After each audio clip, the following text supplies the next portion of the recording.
জাতীয় পতাকায় আচ্ছাদিত মরহুম প্রেসিডেন্টের লাশ নামাজে জানাজার জন্য এক বিশাল শব মিছিল সহকারে মানিক মিয়া এভিনিউয়ে নিয়ে যাওয়া হয়।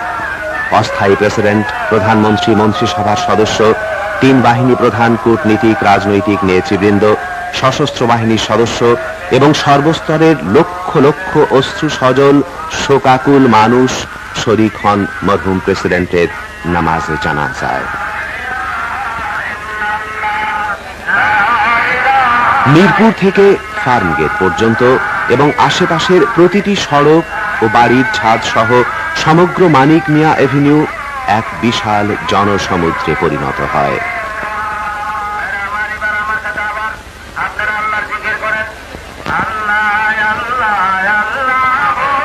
রাজধানী ঢাকা নগরী জানাজার দিনে জনসমুদ্রের বাঁধ ভাঙা যে মহাপ্লাবন দেখেছে, এ জাতির ইতিহাসে তার কোনো নজির নেই। দুপুর 12টায় নামাজে জানাজা অনুষ্ঠিত হয়।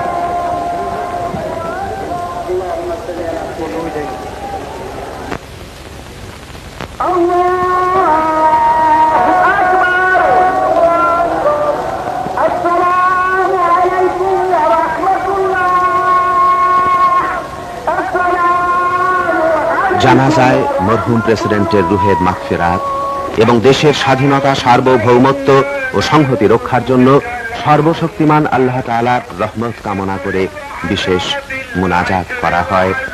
কান্না জড়িত কণ্ঠে আকুতি জানায় মানুষ আল্লাহ তাআলার দরবারে।